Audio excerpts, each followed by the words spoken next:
no canto superior, pronto. Iniciado. Ótimo. Então tá. Boa noite a todos. Obrigada mais uma vez pela participação de vocês aqui na nossa segunda sessão clínica. Sejam todos muito bem-vindos a esse nosso espaço aberto de discussão. E a gente vai dar continuidade, então, a algumas dúvidas que ficaram pendentes da nossa primeira, e a gente também tem outros casos que a gente não falou, não discutiu lá da primeira vez. E, de repente, Fábio, você podia só relembrar aquelas regrinhas da organização da discussão, pode ser? Eu não me preparei para abrir aqui, mas o pedido geral é que quem quiser falar, levanta a mão. Se alguém tiver com dificuldade de levantar a mão, porque às vezes está no celular, está com dificuldade, espera o outro falar e pede a palavra, né? É, não usar o chat, porque a gente não consegue ver quem está falando a mão e ao mesmo tempo ver o chat. Quem falar, não passar em 2 minutos, Carol? 2 minutos. É, 3 quem falas, 2 quiser, minutos, mais ou menos. é, quem quiser fazer algum comentário, usar no máximo 2 minutos e vão permitir apenas 3 falas para cada intervenção, tá? Para que a gente possa contemplar todo o conteúdo que foi pensado num tempo que é curto. É claro que se tiver uma grande controvérsia, a gente abre sessões para isso, mas para ninguém ficar se alongando e também não ficar outras pessoas reforçando aquilo que já foi falado, né? Então a ideia é a gente ser mais objetivo. Não sei se eu esqueci alguma coisa, se for o caso, me desculpe. Pode seguir, Carol. Não, não, tá ótimo. Então, dando continuidade, a gente ficou com 3 pendências para continuar a discussão hoje, né? Com a busca aí das melhores evidências. E aí, Michele, pode começar, Michele, falando do tema que você pesquisou, por favor? A questão que ficou pendente, Carol, foi um caso clínico que foi trazido e a gente precisava definir o que era recomendado de ser feito, né? A Sim. Michelle já está apresentando, desculpa. Eu não ouço a Michele, vocês ouvem? Está fechado seu microfone, Michelle. Não, pior que tá aberto Não? também. Está aberto, também não estou te ouvindo, Michelle. É, Melhorou agora? Estão me ouvindo? agora sim. Perfeito, perfeito, pode seguir. Então, eu fiquei de responder 2 perguntas, da última sessão. Eu tenho que descobrir como é que passa aqui. Você vai ter que ir para a tela do PowerPoint. Aqui nesse cantinho. Isso. Então, o Fábio me ajudou com, as referências, né, para responder essas perguntas, as evidências. Então, tá aqui embaixo, Só do relembra pra guide. gente a pergunta, Michele, desculpa te Então, interromper. a Voltar primeira lá no pergunta primeiro? Vamos ver o volto. primeiro slide. Então, a primeira pergunta é: qual o risco de haver uma lesão precursora na situação de ascos e um HPV-18 persistente? Essa é a primeira pergunta. Uhum. E aí, para responder a pergunta, a gente foi no guideline americano de 2019, e ele fala o seguinte, que os manejos devem ser equivalentes aos riscos. Então, uma grande mudança nesse guideline foi propor, em vez de um manejo baseado no teste, então, se a citologia é X, a conduta é Y. Então, ele sugere um manejo baseado no cálculo de risco. Então, a gente vai avaliar várias características daquele caso, e eu não vou ter uma resposta só, né? A resposta, na verdade, vai ser depende do caso, depende do cálculo de risco dessa paciente. E aí, o que a gente quer saber para responder a pergunta, né? Qual o risco dessa paciente ter uma lesão NIC3 ou mais grave? E a gente vai encontrar esse risco imediato e esse risco em 5 anos para definir essas condutas. Então, ele coloca aqui ao lado, aqui não deve estar coberto. Vocês estão vendo, né? A Sim. figura. Então, se o risco imediato de NIC3 ou mais grave for maior que 4%, a gente tem que avaliar se ele é maior que 60%, a gente vai fazer tratamento. Entre 25% e 59%, tratamento e colposcopia são possíveis, e a gente vai discutir com a paciente, e entre 4% e 24% de risco, a gente vai indicar colposcopia. E aí, então, considerando esses cenários, né, são 4 cenários possíveis que eu trouxe aqui para vocês. Se ela tem um histórico prévio de HPV desconhecido, então esse risco de NIC3 imediato é de 4,4% e em 5 anos é de 7,3%, então se enquadra ali naquela recomendação de colposcopia. Um segundo cenário possível é se ela tinha um teste de HPV anterior a esse, que era negativo. Então, esse risco imediato de NIC3 é de 2% e em 5 anos, 3,8%. Então, a gente recomenda um segmento para ela em 1 ano. Se anteriormente ela tinha um teste HPV negativo e uma citologia ascos, o risco imediato dela é de 2,1% e em 5 anos de 6,6%. Então, recomendado o segmento em 1 ano. E um quarto cenário possível, se ela tinha um teste HPV negativo anteriormente, uma citologia de baixo grau, o risco imediato de NIC3 ou mais grave, 5,3%, e em 5 anos, 6,9%, então também recomendada a colposcopia. Posso passar para a segunda pergunta? Sim. E a segunda pergunta era: e o risco dessa mulher após uma colposcopia negativa? Então, o Fábio, ele sugeriu essa meta-análise, que está aqui embaixo. E aí, ela avaliou de 2 formas esse risco. Primeiro, usando colposcopia e o teste HPV, e foi visto que o risco era baixo de ter NIC2, ou pior. Então, o diamantezinho está para cá. E uma segunda forma de avaliar, eles incluíram a citologia. Então, colposcopia, citologia, teste HPV. Essa paciente se enquadraria aqui, né? Colposcopia normal, uma cito menor que HCIL e um HPV 18 positivo, e o risco também era baixo. Então, foi isso que eu trouxe. 2,78%. Isso. Está 0,278, é 2,78%.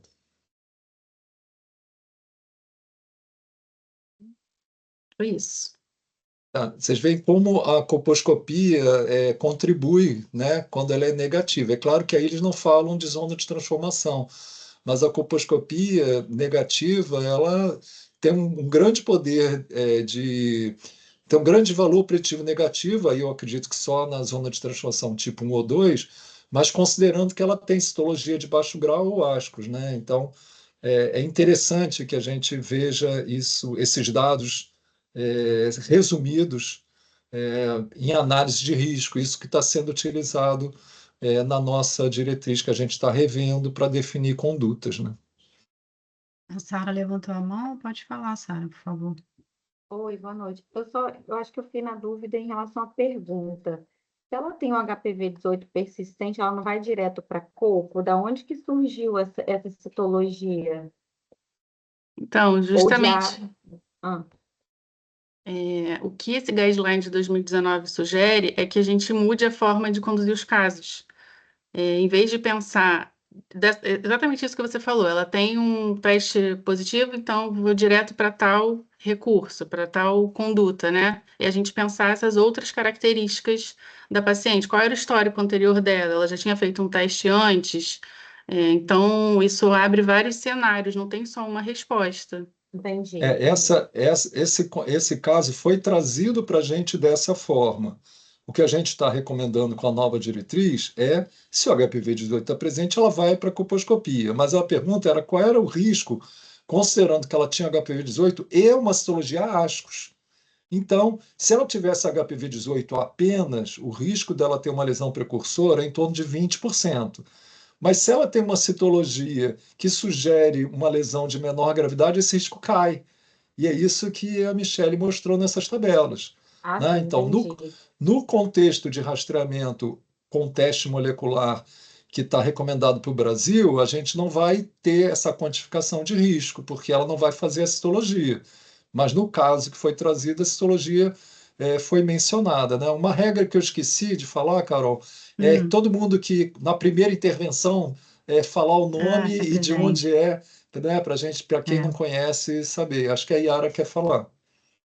Só um segundo, gente. O americano também ele faz o coteste, né, Fábio? Então, esses cálculos de risco são todos baseados nessa estratégia deles também, né? Eu não estou vendo a mão da Yara levantada. Então, Pode oi, falar, Carol. Yara. Oi, gente, tudo bem? Então, eu ia falar isso que a Carol falou, porque essa estimativa foi em cima de coteste. Ele fez coteste. Porque ela perguntou de onde saiu essa cito se o HPV era 18. Sim, saiu da estimativa que ele fez, do trabalho do que eles fizeram, publicado em 2019, que era coteste. Isso. Ok, Mas Carol, acho que alguém a gente quer pode comentar? partir para outra questão, né? Alguém quer comentar? Ficou alguma dúvida? Eu Não, acho que a eu só síntese queria. a gente ficou na dúvida na outra reunião que a gente estava, poxa, mas ela tem citologia alterada e tem HPV 18, será que dá para a gente não fazer nada e continuar só seguindo e examinando? O que essas tabelas que a Michelle mostra é que sim, né? Uhum. Agora, eu acho que faz diferença se ela tem uma zona de transformação tipo 3, que aí não dá para a gente confiar completamente na colposcopia. Mas se a gente investigar o canal e continuar com uma citologia ASCO-LCIL, ela continua com baixo risco, né? Então, acho que a gente não tem que ficar apavorado com essa persistência do HPV 18 se a colposcopia está negativa e a citologia continua mostrando uma lesão de baixo grau ou ascos. Em síntese, né? Estou tentando Uhum. sintetizar a resposta. Então, fechou? Alguém quer falar? Tudo certo? Eu não estou conseguindo ver as 3 telas. Não Você tem que clicar embaixo, tem 1/3, aí você consegue, com a setinha, mostrar a próxima página. Sim, sim. Sim, isso sim, mas eu queria botar de uma forma que todos pequenininho. Tudo bem. Roberta, tá por aí? Conseguiu voltar? Acho que sim, né? Conseguindo me ouvir agora? Agora sim. Deixa eu ver se eu consigo, então, compartilhar o artigo. Acho que fica mais fácil. Tá ótimo. Carol, e todos, no ícone exibição lá no alto, você pode usar a opção tamanho máximo da galeria e escolher o máximo, que são 49 pessoas. Aí você vê mais gente. Quando está compartilhando tela, aí não tem como. Aí você vai ver a compartilhamento e uma barrinha com as pessoas da primeira tela. Estão conseguindo ver? Sim. Então, a dúvida que ficou para mim foi em relação... Desculpa, eu sou Roberta, sou proctologista, trabalho no Instituto de Infectologia e na UERJ. E a dúvida que me coube foi sobre o rastreamento de canal anal nas mulheres. Então, essa é a última recomendação que a gente tem da Sociedade Internacional de Neoplasia Anal, que dividiu a população em 2 grupos de risco, né, conforme o risco geral da população, que é de 1,7 casos para 100 mil pessoas ano. Então, na categoria de risco A, estão as pessoas com um risco pelo menos 10 vezes maior do que a da população em geral. E aqui um destaque para as mulheres com lesão de alto grau ou câncer de vulva, onde o rastreamento ele deve ser iniciado 1 ano após o diagnóstico, com um risco equivalente às mulheres que vivem com HIV. E na categoria de risco B, as mulheres com lesão de alto grau ou câncer de vagina e colo, e a persistência do HPV 16 positivo por pelo menos 1 ano. Aí, nesse caso, o rastreamento começaria por decisão compartilhada aos 45 anos de idade. Então, essa aqui é a nossa última recomendação para rastreio nas mulheres. E como seria o rastreamento, Roberto? Então, o rastreamento é idealmente com citologia, e o teste de HPV em determinadas populações, como a prevalência do HPV acaba sendo alta, ele entraria ou como um coteste, ou em situações onde a gente tem dificuldade na análise da citologia, idealmente com a citologia ou o teste de HPV como um coteste. Bem, eu acho que não sei se terminou, Roberto, eu queria só acrescentar um comentário. Acho que sim, né, Roberta? É só isso, essa parte, né? Tá, é que essa última observação que ela fez, de que a prevalência do HPV é muito alta, por isso que a citologia se torna necessária, isso se contrapõe um pouco ao contexto do rastreamento do câncer de colo, em que a citologia, o teste é muito mais sensível que a citologia, então fazer o teste e a citologia acrescenta muito pouco ou quase nada.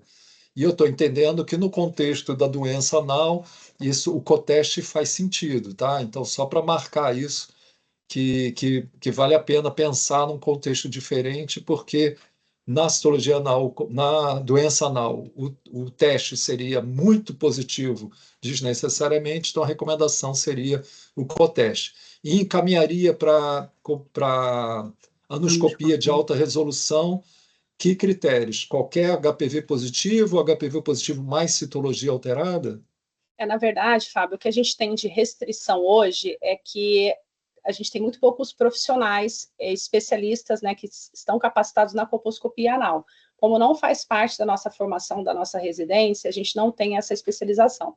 Então, num cenário limitado, aí sim a gente restringiria esse encaminhamento. Mas os protocolos diversos recomendam a colposcopia em qualquer citologia alterada, as que os mais, ou um teste de HPV de alto risco 16 e 18 positivo. Então está faltando uma recomendação no contexto brasileiro, né? Considerando nossas restrições, né? O Ministério da Saúde, por incrível que pareça, ele não recomenda nem o INCA, nem o Ministério da Saúde, o rastreamento anal. Isso estava no PCDT de 2023 para as pessoas vivendo com HIV. No de 24 eles tiraram. Então, infelizmente, aqui no Brasil, a gente não tem recomendação para rastreio anal em nenhuma das populações. Acho que Isabel quer falar. Boa noite a todos. Roberta, uma dúvida. Então, na possibilidade de encaminhar para anoscopia, né, para colposcopia anal, seria, por exemplo, se fizer só cito, não fizer o HPV, acho que os mais já iria? Sim. Ou só se você tivesse o coteste? Num cenário ideal, onde a gente tem a colposcopia disponível, qualquer citologia alterada vai para anoscopia. A citologia anal, ela tem particularidades, né? A celularidade é menor, o canal anal ele não é redondo, então ela acaba tendo uma sensibilidade muito variável. Por isso, essa indicação para qualquer cito alterada. Então, mas em cenários de restrição, aí só o ASCH ou o HCIL iriam para a colposcopia por conta disso que eu falei, dessa limitação técnica aí, em termos de disponibilidade de profissionais. Uma outra dúvida, HPV positivo e cito normal, iria também? Se for 16 ou 18, sim. Tá, independente da cito. Obrigada. Independente da cito. Acho que foi ótimo, Roberta. Acho que foi ótimo, tá? Mas, se vocês quiserem, ele tem um anexo com os diferentes cenários, conforme a disponibilidade ou não da colposcopia. Eu posso disponibilizar. Eu acho que você podia disponibilizar a referência para a Carol colocar no site, né? Sim, sim. Né? Aliás, todas essas referências que foram usadas para as respostas podem ser postadas no site com o link para a gravação e as referências mencionadas. Sim, acho que vai ser ótimo. bem interessante, né? Sim. Fabiana levantou a mão. Não estamos te ouvindo, Fabiana. Abre o seu microfone. Oi, boa noite a todos. Eu fiquei com uma dúvida, é muito corriqueiro, né, no dia a dia, sobre o condiloma, né? Paciente com condilomatose vulvar, mas que não apresenta o HPV de alto risco, ou citologia alterada, teria uma indicação de encaminhar para fazer colposcopia anal, Bé? Sim, a verruga genital, tanto em homens quanto em mulheres, é recomendado a partir de 45 anos de idade. A partir de 45. Tá.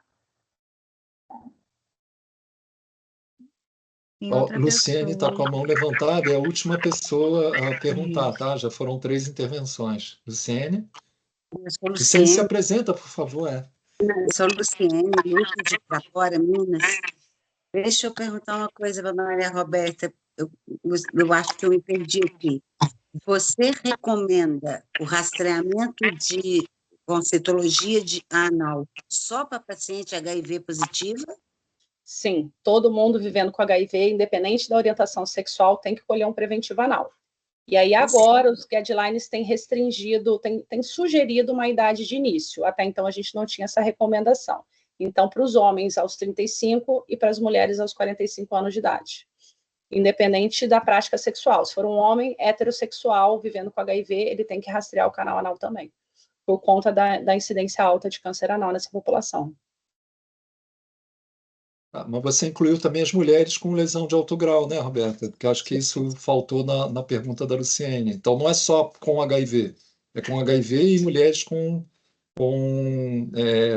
pós-tratamento de lesão de alto grau, né? Sim. E com Do colo e da persistência de vulva, né? HPV-16, não é isso? Você pode relembrar? Sim, então, todo mundo vivendo, as mulheres vivendo com HIV a partir de 45 anos de idade, lesão de alto grau ou câncer de vulva 1 ano após o diagnóstico da lesão ou do câncer, independente da idade, porque elas têm um risco equiparado às mulheres vivendo com HIV, o risco é mais alto nessa população.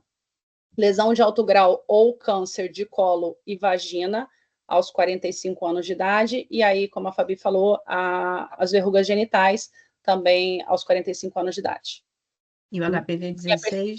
A persistência do HPV-16 por mais de 1 ano também aos 45 anos de idade.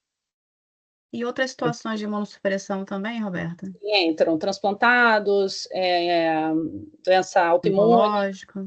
doença inflamatória intestinal, sim, qualquer imunossupressão. Aí, no caso dos transplantados, 10 anos após o transplante, nas outras imunossupressões, a partir dos 45 anos de idade. Ótimo. Obrigada.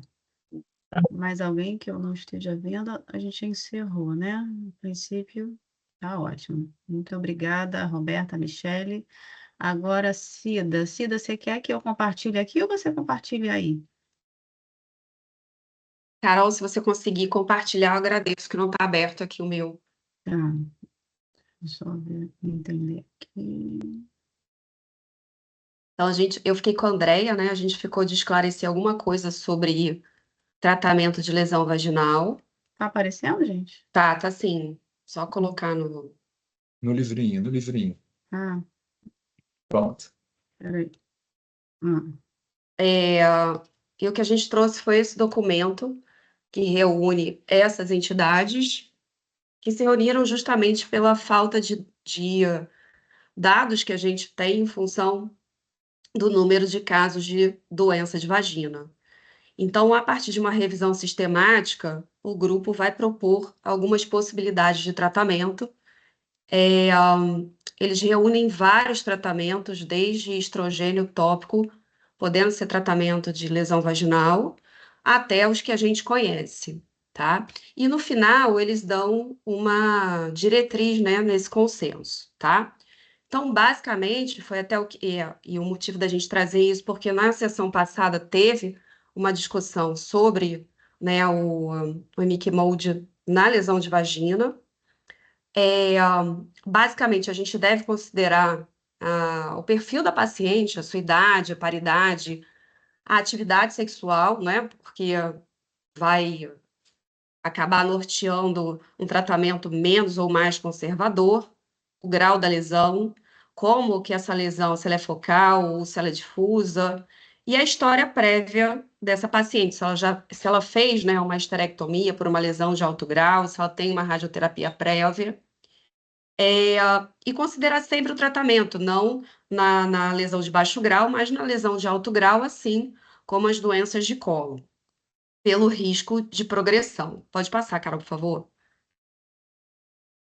E aí a gente tem aqui nessa tabela, mais ou menos, quase todos os tipos de tratamento que eles descrevem, né, que eles encontraram nas revisões, os excisionais que a gente está mais habituado, trazendo aí sempre, né, podendo fornecer o material para descartar invasão, sempre importante nesses casos onde a gente precisa descartar, onde se tem dúvida, avaliar sempre a posição, o local dessa lesão, e se é uma lesão difusa ou multifocal, né, a gente vai pensar em outro tipo de tratamento. Então, eles destacam a excisão local ampla, o strip, né, o fatiamento, o laser podendo também fazer o excisional, ou até mais embaixo a gente vai ver o ablativo, e, logicamente, um tratamento menos conservador, como uma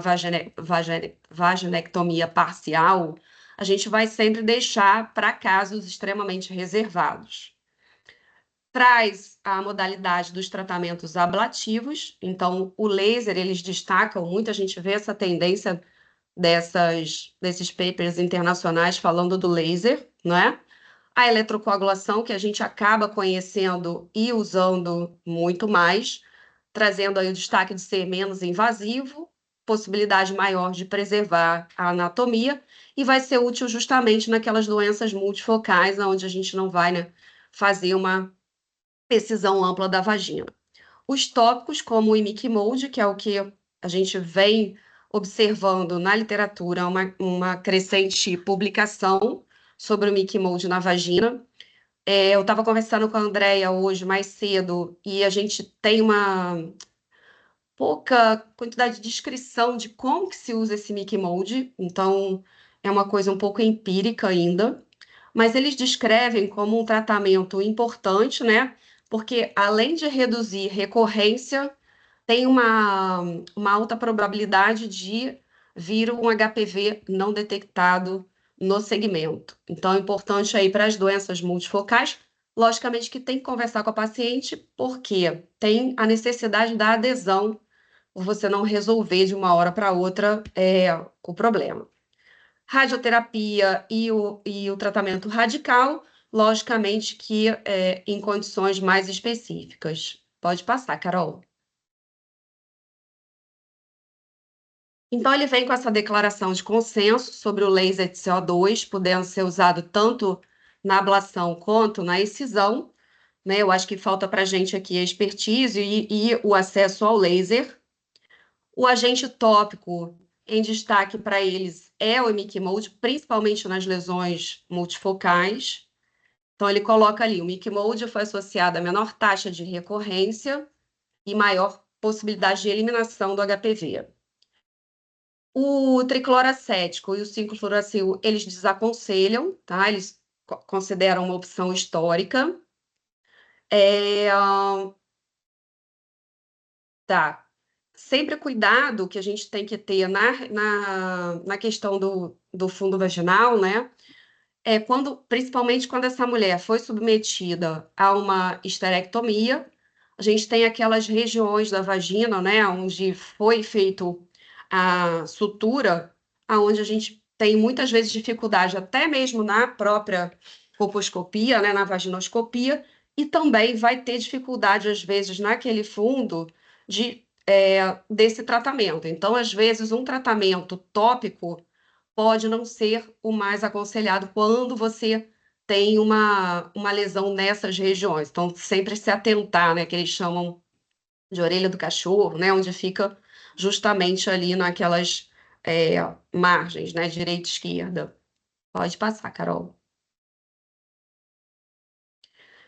Em relação, eles trazem outras declarações, mas eu só reuni aqui, acho que as que mais interessavam para a gente.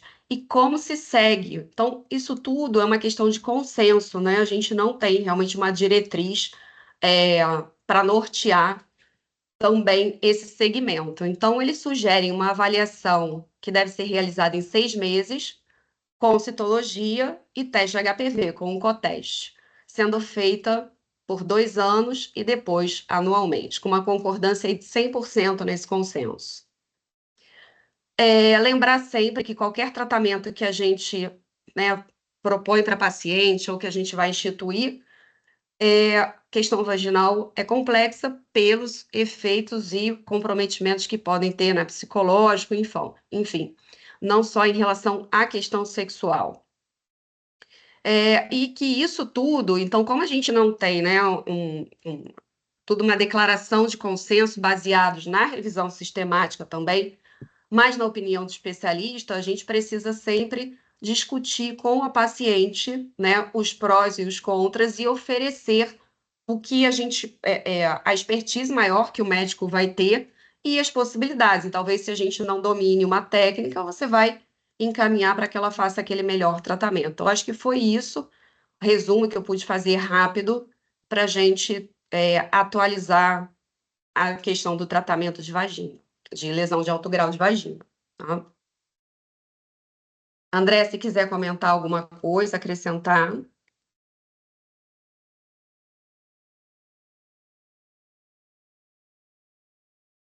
Acho que pode falar, Fábio.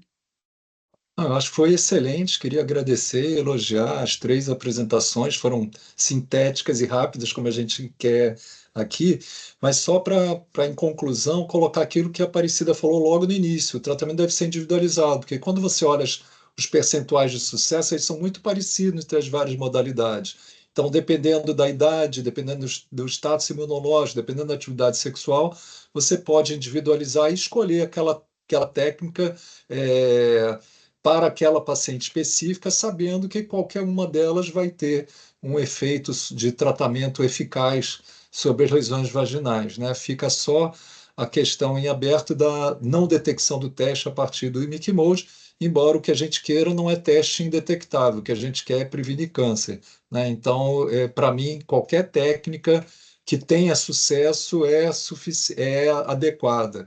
Desculpe se eu me estendi, Carol. Não, então, Cida, vocês não acharam nada falando do laser ser superior à eletrocirurgia, por exemplo? E outra coisa, você comentou que não se fala bem como seriam essas aplicações do Mickey Mouse, mas a gente fazia um paralelo com o que está em bula para vulva. Ou isso nem foi falado. A minha mãozinha não apareceu aí, né? Eu não estou Agora vendo. sim, Agora apareceu. Posso Quer falar? responder? Claro. Então, isso que a gente comentou do Mickey Mode, não tem realmente uma maneira de você usar, né? Eu vi assim, de 1 vez por semana, 3 vezes por semana, mas ficou um pouco dúbio, assim, quem aplica, né? A paciente aplica, a gente que aplica na paciente. Eu entendi que faz mais sentido a gente aplicar, né? Porque isso não pode ser aplicado, eu entendo, com aplicador, né? Você tem que aplicar na lesão, né? Como você faz na vulva, né? Você não vai aplicar na vulva toda, até porque isso tem reação, né? E o que você perguntou, Carol? Então é isso, não tem um protocolo Não. estabelecido e nem uma superioridade do laser sobre a eletrocirurgia para destruir as lesões. Eu não vi nada sobre isso, sobre se um era melhor do que o outro. Você viu, Cida? Tá. Só para ficar como opção, né? A gente não achar que tem que ir para o laser a qualquer custo em tudo. Eu acho que o acesso deles é muito maior do que o que a gente vai ter, né? E, enfim, a precisão, talvez, do laser possa ser um pouco diferente da precisão da eletrocirurgia, tá? Isso é uma impressão e, às vezes, a descrição. Quando você tem alguns artigos falando, que eles destacam justamente a precisão. Mas vai depender da mão que está fazendo, né? Também. Sim. Tem 2 pessoas com a mão levantada, a gente podia encerrar nessas 2 pessoas, que já são 19h38. Então, Ivana, por favor, se apresente, depois, em seguida, Isabel já pode falar. Gente, boa noite. Ivana de Florianópolis, eu peço desculpas que a minha câmera não está funcionando, tá? Mas eu estou atenta aqui e eu queria, já que não tem um consenso sobre a frequência e o modo de aplicação do Mickey Mode, eu acho que seria interessante talvez alguém, né, de vocês, eu gostaria de ouvir assim 1 ou 2 pessoas que pudessem falar como que vocês fazem na experiência, né? Eu acho que essa troca é muito boa, muito positiva, né? A gente ouvir como que os colegas atuam dessa maneira. Deu para ouvir? Sim, Ivana, ótimo. Tá, De repente, obrigada. acho que a Isabel, obrigada a você. Acho que a Isabel ia falar, de repente ela pode passar a experiência dela com relação ao Nick Mode. Essa questão do Mickey Mode em vagina, vocês que levantaram os artigos, seria até interessante se a Aparecida e a Andréia pudessem compartilhar com a gente. O que acontece é o seguinte, você vê que nem o artigo descreve como faz, porque, na verdade, é baseado totalmente na experiência de cada um. Então, tem colegas que colocam, por exemplo, a paciente vai 2 vezes na semana, o colega aplica, pacientes que vão 3 vezes na semana. Eu já ouvi colegas dizendo que dá para a paciente colocar, eu nunca tive coragem de fazer isso. Eu prefiro fazer a eletrocauterização, justamente por isso, porque a paciente 2, 3 vezes é complicado. Eu não tenho coragem, até porque não está em bula essa autoaplicação. Então, são riscos que a gente assume. E você vê que os trabalhos não especificam isso, é muito interessante. Era esse meu comentário. Tá ótimo. Obrigada, Isabel. Só, Carol, uma pequena Hum. correção que a Aparecida falou, pelo que eu entendi, que a meta-análise falou da variabilidade de modos de aplicação. Não quer dizer que os artigos originais não mencionem, mas não tem um consenso de qual seria a melhor forma de aplicação. Exatamente isso. Mas eu acho que a Carol podia levar agora para os casos clínicos, né? Que a gente só tem 20 minutos, talvez um só, né, Carol, para a gente colocar. Mas foi excelente. O objetivo dessa sessão clínica é exatamente esse: é trazer caso, levantar dúvida e a gente buscar evidências e respostas na literatura. Então, todos, muito obrigado e estão todos de parabéns. Gente, então aqui resolvidos. Espera aí que isso aqui tem que sair. Então, a gente ficou com 2 casos pendentes. Vamos ver se a gente consegue, porque a Milene está até aí, ela queria falar do caso dela. Esse caso é da Sara e da Ana Clara. Não sei se elas querem falar, se preferem que eu fale. Só me Carol, sinaliza. deixa eu te interromper. A Ivana colocou no chat, mas a gente tem muita dificuldade de responder o chat, mas que anestésico usam na eletrocoagulação vaginal? Isabel, quer responder, já que você falou que é a sua preferência? Normalmente, vagina, o que acontece é o seguinte: a paciente não tem dor, ela tem uma sensação, só que nós fazemos anestesia justamente para você elevar um pouco aquele epitélio. Lembrar que o epitélio é muito fininho. Se você vai com algum método, com alguma energia que você não consiga controlar, quando você faz anestesia, você levanta esse epitélio e te facilita. Só por isso, porque normalmente a paciente não tem dor em vagina, isso é fato. É diferente perto do vestíbulo vulvar. Terço inferior da vagina, quando vai chegando no vestíbulo, é totalmente diferente. Mas essas lesões, de um modo geral, elas acometem mais o terço médio e superior de vagina na grande maioria dos casos. Tá. Carol, pode retomar. A gente já acabou a discussão, era só um esclarecimento. Vamos para o Sim. caso. É porque eu não estou vendo vocês agora, mas eu não sei se a Sara quer falar ou eu posso falar o caso. Caroline, pode falar, por favor. Tá bom. Obrigada. Então, o caso da Sara e da Ana Clara, né, que são pós-graduandas lá do Fernandes Figueira, uma paciente de 49 anos, HIV positivo, em uso irregular da terapia antirretroviral, um acompanhamento irregular no IFF desde 2014, foi encaminhada na época por uma citologia e lesão de alto grau. Na história patológica pregressa, uma EZT tipo 3 em 2014, NIC3, margem comprometida. Em novembro de 2022, outra EZT tipo 3, NIC3, margens livres. Uma biópsia de colo em novembro de 2023, NIC2. Encaminhada do Serviço de Infectologia da Fiocruz por extensas lesões vulvares, também lesão de alto grau. E essa citologia, outra de lesão de alto grau, em dezembro de 2024. Atendida no ambulatório de patologia cervical, agora em julho, referindo à ardência vulvar. Na vulva, múltiplas lesões extensas hipercrômicas em grandes lábios, raiz da coxa, região perianal. Colposcopia inadequada pelo desconforto da paciente, colo aplainado com presença de epitélio aceto branco denso adentrando o canal. Conduta, indicada eletrocauterização de lesões vulvares em seno cirúrgico e excisão EZT tipo 3. Carol, a gente tem uma imagem, essa paciente foi operada hoje, a gente tem uma imagem da vulva dela, posso compartilhar? Sim, aí eu paro aqui? Não, eu acho que eu posso, se eu for, eu ultrapasso você. Apareceu a imagem? Sim, apareceu. Tá. E aí vocês fizeram o quê? A incisão, né? Tá. Então, eu dei um zoom agora para vocês verem que aqui tem 2 lesões muito grandes, né, lesões vegetantes, que a gente preferiu retirar, hipercrômica, vegetantes, extensa. Essa paciente é a paciente que vive com HIV, né? Então, a gente optou para a excisão dessas lesões e sutura simples. E o resto, vê aqui, ó, face interna de membro inferior direito e esquerdo, monte de Vênus, até região perianal. Então, a gente optou por essa excisão, fizemos múltiplas biópsias de destruição das lesões remanescentes. A gente não tem imagem da conização, mas a conização já era o terceiro procedimento dela, e a ideia era tentar retirar o resto de canal, e era bem difícil com colo plano. Então, quem fez foi a Paula Moscovics, ela está aqui na sala, ela pode também falar, mas ela fez com eletrodo reto, circundando o canal, com todo o cuidado para não abrir fundo de saco vaginal. A gente já teve algumas exposições de fundo de saco vaginal que nos levou a fazer algumas suturas, principalmente nesses casos de recorrência em mulheres com HIV e mulheres idosas com colo muito pequeno após o procedimento.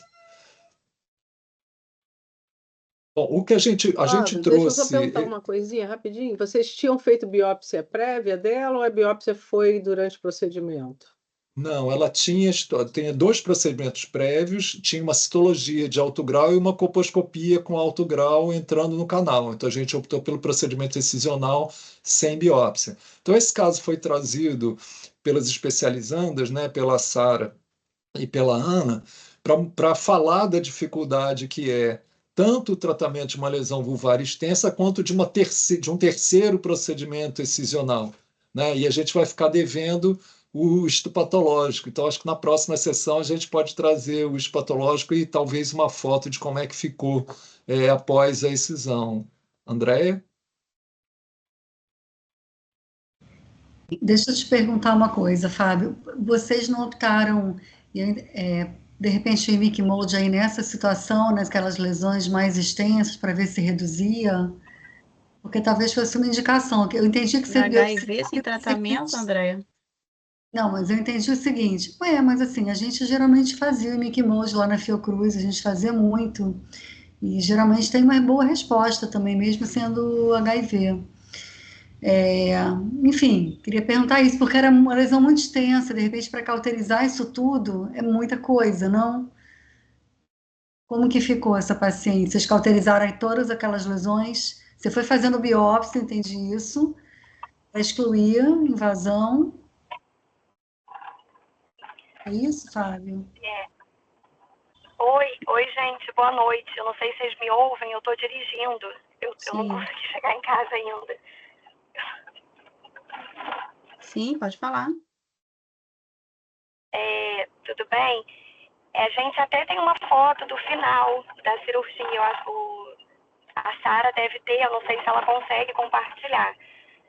E a Yara perguntou de biópsia prévia, eu não sei se ela queria saber da vulva também, né? Essa paciente, ela já tinha também uma biópsia prévia de vulva, que veio, era um 23, né? Eu queria saber da vulva mesmo, Paula. Era eu imaginei, alto grau, né? Respondeu do colo. Lesão de alto grau. Isso, era um 23. Tá. O André... Essa imagem que eu compartilhei é após a excisão daquelas lesões maiores, tá? Com a sutura, tá? Eu não tenho a imagem após cauterização, mas respondendo a Andréia sobre o Imic Mode, a gente não tem experiência nem acesso ao Imic Mode, então a paciente teria que comprar. Então a gente optou pelo tratamento destrutivo, e lembrando que ela já tinha feito um procedimento prévio também de destruição dessas lesões vulvares. Então, a gente optou pela retirada das lesões maiores e destruição das remanescentes. Mas estamos abertos a ouvir sugestões. Até porque provavelmente ela vai recidivar de novo.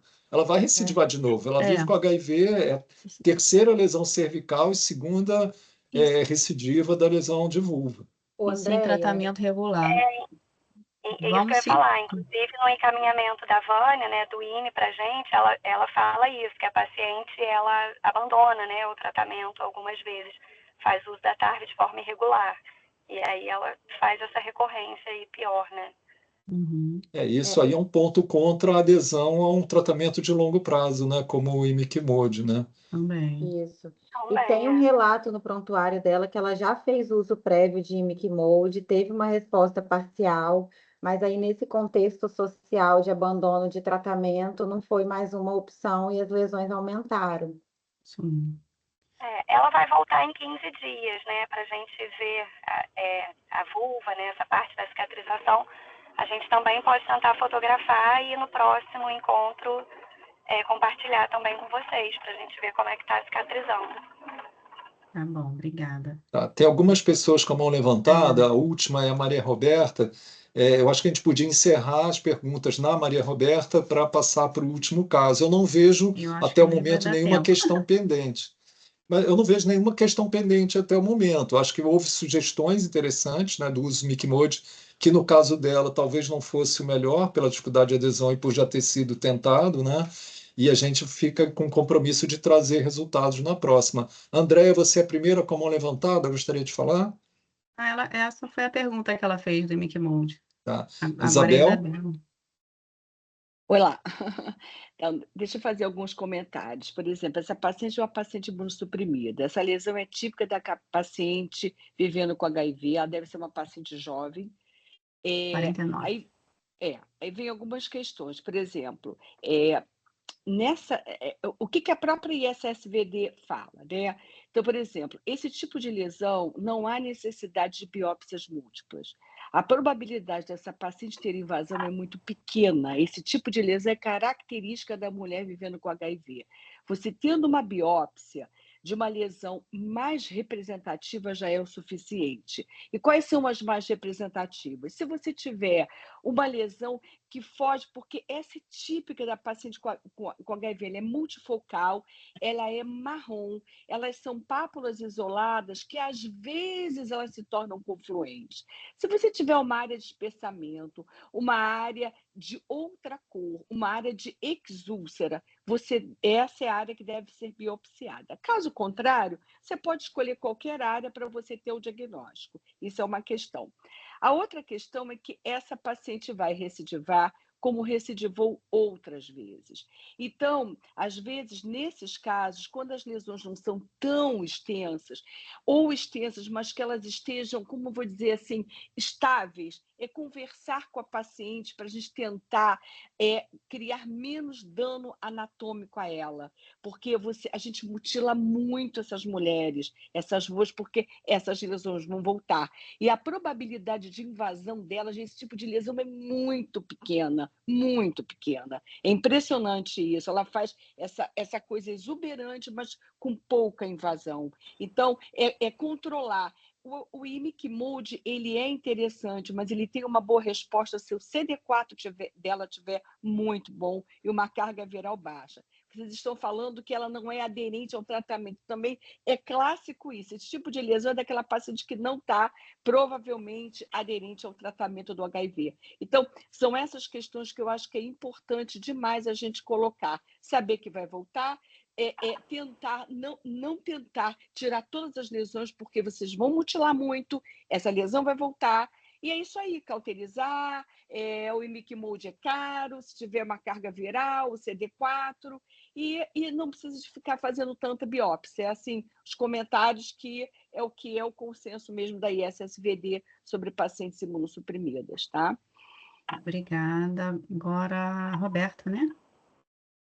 Eu só queria complementar, eu trabalho com a Vânia lá no INE, no laboratório de HIV, e a gente tem bastante experiência com esse tipo de paciente, esse tipo de lesão. A gente tem o ICMOD lá disponível pela instituição, e é exatamente isso que a Isabel falou. A gente normalmente tenta de tudo, às vezes 6 meses de tratamento tópico, a gente usa muita podofilina também, para enxugar essa lesão, mas nessa angústia da paciente, a mancha às vezes incomoda mais, raramente isso vai invadir. Essas pacientes às vezes acabam fazendo o câncer no colo ou no canal anal, mas a lesão de pele ela não evolui. E o que a gente faz é exatamente isso, a gente tenta de tudo enxugar, a gente raramente leva essas pacientes para o centro cirúrgico, porque não tem sentido causar esse trauma, né, pensando aí no risco de invasão. A Paula. Oi, eu só queria complementar, lógico, a vulva, eu acho que é o que mais chamou a atenção, né, e chama, no caso, mas uma outra discussão que a gente teve quando a gente recebeu agora, né, novamente essa paciente, foi em relação ao colo, porque na verdade é isso, ela tem um colo que já era plano, era quase que um resquício de colo, que já tinham sido feitos 2 cones, né, anteriores, E a gente também teve essa dúvida, será que a gente tenta fazer um terceiro cone? Será que a gente indica uma esterectomia? E eu acho que eu caí ou deu para ouvir? Não, deu para ouvir. Porque era um procedimento arriscado, né? A gente, com esse colo plano, só esse resquício de colo. E aí foi outra coisa que a gente também discutiu, né? Com as pós-graduandas, eu, o Fábio. E aí era só para falar também, trazer aqui essa questão do colo, do que fazer, né? Quando chega nesse ponto, se vocês teriam indicado uma esterectomia, ou se tentaria mesmo um microcone. Enfim, era só para trazer também a discussão. O que tem que ver agora é se vai ter colo que permita segmento, né? Tem esse ponto, né? Provavelmente vai evoluir com estenose, né? Fazer uma estenose, Eu só queria complementar dizendo, primeiro agradecendo as contribuições, né? E lembrando que a gente acabou sendo agressivo, mas tentando fazer uma retirada, apesar de cirúrgica, preservando a anatomia. Por isso que eu mostrei a última foto após a sutura, se não der decência, né? Mas lembrar que esse caso era para ser trazido no mês passado, né? Então a gente poderia ter tido a contribuição das pessoas antes de fazer o procedimento. E esse é o objetivo dessa sessão clínica, a gente fazer essa discussão entre pares para que a gente possa cuidar melhor das nossas pacientes a partir da contribuição de todos. Então, eu queria agradecer muito a contribuição de vocês, a gente vai continuar cuidando dela e trazemos mais notícias. Carol? Sim, agora, será que a gente passa para outro caso? Porque a Milene também estava super querendo tirar a dúvida do caso dela. Olha, tem só uma contribuição da Deise no chat. Eu só lembro, gente, que a gente não consegue trazer o que está colocado no chat sempre porque acaba interrompendo. Então ela fala da importância de perder um tempo, de esclarecer a importância de não interromper o chat, que parece enxugar gelo com CD4 alto, etc. Os resultados serão sempre mais pobres, né? Eu acho que é o contrário, do CD4 baixo, né? Mas, Carol, fica a teu critério, né? A Milene está aí, eu acho que ela podia falar, né? Porque ela estava discutindo com a gente, estava um pouco angustiada com esse caso dela. Tá por aí, não tá, Milene? Milene está angustiada. Pois é, ela já mandou desde a outra vez. Meu nome é Milene, eu faço patologia cervical e vulvar no município do Rio, tá? Sou atualmente aluna de mestrado da UF, da professora Isabel. E aí eu queria dividir com vocês exatamente com esse objetivo que o Fábio falou, né? Vamos lá. Essa paciente chegou para mim em agosto de 2024. Ela tinha 35 anos, estava gestante de 8 semanas e tinha um passado recente de aborto. Ela chega para fazer colposcopia com a seguinte citologia. Citologia de julho de 2024, atipias em células escamosas de significado indeterminado e focos sugestivos de adenocarcinoma endocervical in situ. A colposcopia dela foi uma colposcopia adequada, JEC visível, ZT tipo 1. Ao ácido acético, ela tinha um epitélio cetorreagente tênue e periorificial e ao iodo, uma captação de iodo positiva. Não tinha nenhum sinal de invasão, nada demais. E ela não queria de jeito nenhum que fizesse nada, ela não queria nem com medo de perder a gestação, qualquer coisa do gênero. Então, eu orientei que 90 dias após o parto, ela retornasse para fazer nova avaliação. Aí, o que aconteceu? Ela voltou na médica dela. Aí, em junho de 2025, na médica dela, né, 120 dias após o parto, essa paciente chega com 36 anos com a seguinte citologia para fazer colposcopia. Citologia de junho de 2025. Atipias de células glandulares endocervicais de significado indeterminado. A colposcopia era adequada, a JEC era parcialmente visível, uma ZT tipo 2, ao ácido acético não tinha alteração, captação de iodo positivo. O que eu fiz? Uma genotipagem para HPV, eu fiz uma biópsia às cegas, que só teria sentido se tivesse positiva de canal, e um escovado de canal, né? Um escovado de canal com uma curetagem de canal. E pedi a revisão da primeira citologia e da segunda citologia que ela tinha feito. Pois aí que eu tive de resultado? Genotipagem estendida para HPV não detectado, biópsia de canal, endocervicite crônica, curetagem de canal, tecido endocervical superficial sem atipias e o escovado de canal negativo, escamoso e glandular. Aí, a revisão de lâmina. O que aconteceu na revisão de lâmina? A revisão de lâmina veio para mim a primeira lâmina, como as atipias em células glandulares de significado indeterminado, não afastando neoplasia. Mas depois eu queria ler a descrição, porque assim, da microscopia, né? Porque a única coisa que ela fala aqui, que chama muito a atenção, é as raríssimas figuras de mitose, tá? Nessa microscopia. O restante ela fala como metaplasia tubária, os núcleos estão levemente aumentados e hipercromáticos, com cromatina finamente granular, ocasionando nucleolos e raríssimas figuras de mitose. E antes ela descreve e coloca assim, entre parênteses, metaplasia tubária. Aí, como não tinha da atipia da célula glandular, se a origem dela era endocervical ou endometrial, pedi uma ultrassonografia e uma videoestereoscopia. Aí já foi bom, assim, porque já saiu o resultado, né, da videoestereoscopia. Na videoestereoscopia tinha um pólipo endometrial, foi feita a polipectomia, ela não viu nada em canal, nada demais, tudo normal, fez uma biópsia de canal, porque eu tinha dividido o caso com uma médica que fez a videoestereoscopia e fez uma imunohistoquímica com CD 138, né, aquela parte clássica. O histopatológico veio no pólipo, era um leiomioma submucoso, e ela tinha uma endometrite, tá? A biópsia de canal não deu absolutamente nada. Material mucoso, endocervical, sem atipias. E aí ela está tratando lá a endometrite dela. E a questão é que, assim, essa paciente, ela quer engravidar novamente, em breve. Esse é o desejo dela, entendeu? E aí, o que eu faço? O que vocês acham? Eu falo para ela engravidar e depois eu penso, porque assim, é um HPV negativo. Só que é uma coisa rara, mas existe um percentual que é HPV negativo, né? E lesão de canal, né? Adenocarcinoma. Yara quer falar? Quero.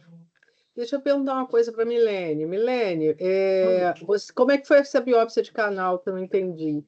A biópsia de canal, ela fez a biópsia na videoestereoscopia e ela foi uma biópsia com pinça de saca-bocado, entendeu? Assim, eu fiz a Mas curetagem, ela peguei fez uma nova especificamente alguma lesão? Não tinha lesão nenhuma. Em Foi momento nenhum ela aleatória? teve lesão. Não teve. Ela fez uma amostragem. Não tem nenhum sentido. Só teria sentido se viesse positiva. Como ela está negativa, ela não serve para nada. Mas foi Aí, isso. não teve o menor sentido não isso. tem o menor sentido. Foi feita uma curetagem tudo negativo. A minha questão Mas foi feito curetagem de canal também? Sim, eu fiz curetagem de canal entendi. conosco. Veio Tá. tecido endocervical superficial sem atipias. Tá. Entendi. Com genotipagem para HPV negativa, que eu mesmo colhi. Eu acho que isso é a minha opinião. O AGC, ele pode ser interpretado, por exemplo, ela tem metaplasia tubária, né? Que é uma lesão benigna, e inicialmente ter vindo, porque o AGC veio antes da metaplasia, né? Estavam a metaplasia, o laudo que vem, metaplasia tubária, é uma revisão da primeira lâmina, entendeu? Entendi. Que veio AGC. Que veio foco sugestivo de adenocarcinoma in situ. Desculpa, é porque eu perdi isso. Tá.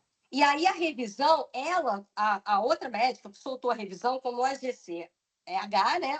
Favorecendo neoplasia. Mas, assim, eu conversei com as duas citologistas. Aí, assim, eu não senti, assim, aquela firmeza, entendeu? Como se fosse uma reação Arias-Stella, né? Não sei, entendeu? Se não for nada, eu tiro o colo dela, tiro o canal dela, e aí ela engravida, tem uma prematuridade, pelo menos 15 milímetros de canal que eu vou ter que tirar. Né? Então, assim, ela quer engravidar agora. Posso falar? E na colposcopia você não vê nada? Não vejo nada na colposcopia.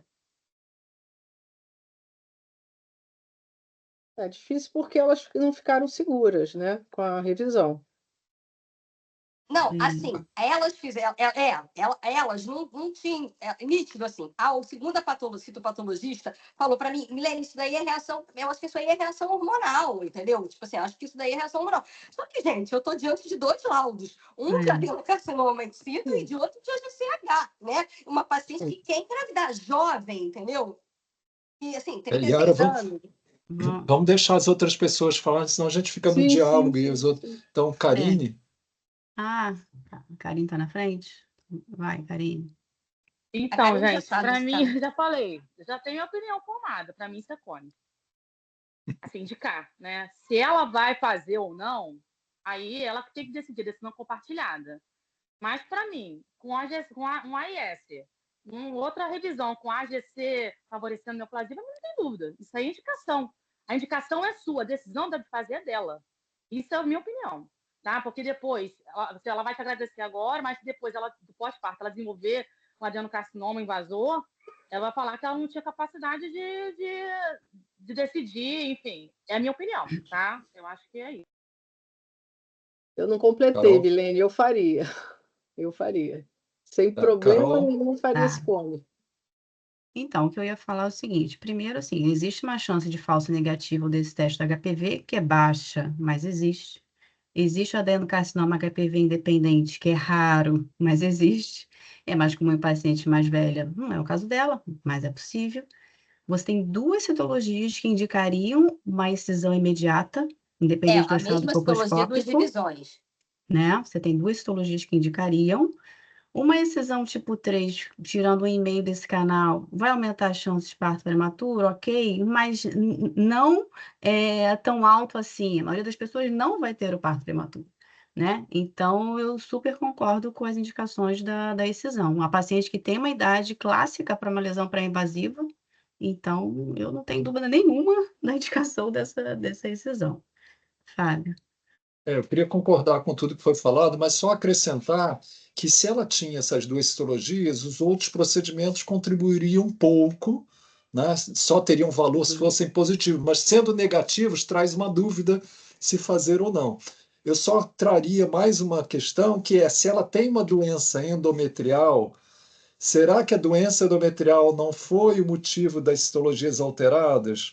Ou seja, encontrar uma doença endometrial exclui a doença cervical? Na minha opinião, não. Mas eu acho que coloca também essa coisa, essa dúvida na mesa, né?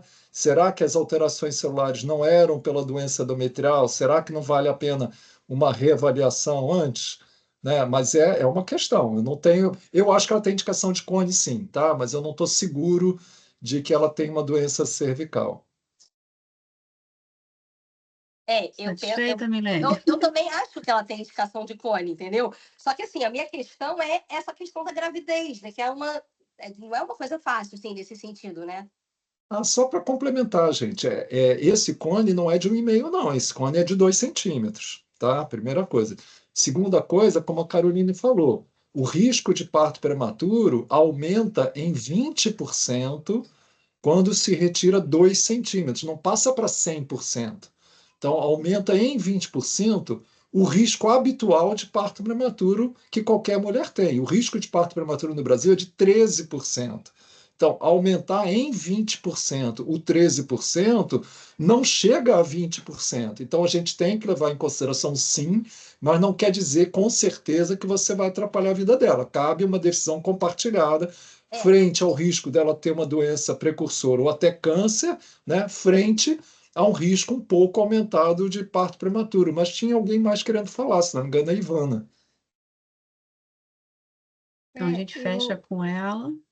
Eu fiquei pensando aqui com essa história da endometrite, depois os outros exames negativos, o HPV negativo, da possibilidade de uma infecção endocervical por clamídia, né? Endometrial e endocervical por clamídia, promovendo alterações celulares que levaram o patologista a essa questão. Então, não foi feita uma pesquisa de clamídia e Foi outras feito, sim, é IST. tudo negativo.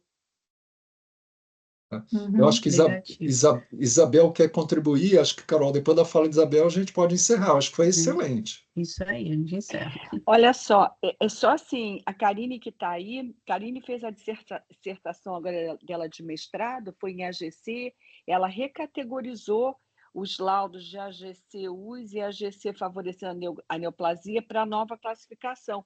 Karine, você lembra quantas que, por causa dessa questão do Fábio, da doença endometrial, quantas tinham pólipo ou alguma doença endometrial e que tenha mudado esse diagnóstico do AGC, US, para favorecer algum tipo de neoplasia, ou não teve nenhuma relação? Não, para colo, teve um N pequeno de colo, né? Favorecendo neoplasia endocervical, né? Foi um N de, acho que 7. Então, não foi o suficiente para poder fechar nada. Mas nesse N você não mudou nada quando elas tiveram patologia endometrial. Elas não mudaram para lesão maior. Não mudaram. Viu? Então, talvez é um N pequeno, mas talvez possa contribuir com o que o Fábio falou, que será que uma doença endometrial ou um pólipo poderia mudar? Nesse N pequeno da gente, não mudou. Então, acho que ratifica a questão de indicar o cone, a paciente pode querer aceitar ou não. Mas a indicação é uma coisa. 20% lá fora, né, gente, de HPV negativo. Eu proporia que a Karine trouxesse na próxima sessão clínica, em 5 minutinhos, colocar para a gente qual é o risco de lesão concomitante, né, para a gente poder dar mais base em evidência para essa discussão. Concordo, Isabel. É uma questão, mas realmente com N pequeno fica limitado. Karine, pode fazer isso na próxima reunião? Posso sim. Trazer para a gente qual o risco de lesão precursora no câncer, na citologia AGC, favorecendo neoplasia ou não, na presença de lesão endometrial. Eu acho que isso é interessante para contribuir aqui. Carol, eu acho que você pode caminhar para encerrar, né? Sim, obrigada, gente. A gente passou um pouquinho da hora, mas eu queria responder a Milene, que já estava no aguardo desde a outra sessão. Muito obrigada, acho que foi excelente mais uma vez para todo mundo, as contribuições. Agradeço muito a todos. Quem puder me mandar os links dos artigos, que eu vou colocar lá, junto com a nossa gravação da sessão, no nosso canal do YouTube, tá? E a nossa próxima sessão é dia 8 de outubro. Tá bom, gente? Muito obrigada a todos e até a próxima. Olha só, antes de encerrar, tem colegas que não são do Rio, lembrando que o Trocando Ideias é nesse nível. Para quem não é do Rio, ano que vem será nós trocando ideias e Isso um aí. dia aqui no Prógide, que é bem no Santos Dumont. Pegou 27 de avião, março. desceu, foi para o Congresso e voltou. Não é só para quem é fora do Rio, né? Quem está no Rio, que está mais próximo. Lembrar que a tradição do Trocando Ideias é ter espaço para apresentações e muito espaço para discussão. Normalmente é uma coisa muito rica, por isso que leva esse nome de Trocando Ideias. Tá ótimo, Parabéns. gente. Boa noite. Boa tchau, noite. tchau. Boa noite, noite a gente. todos. Até a próxima. Tchau. Tchau.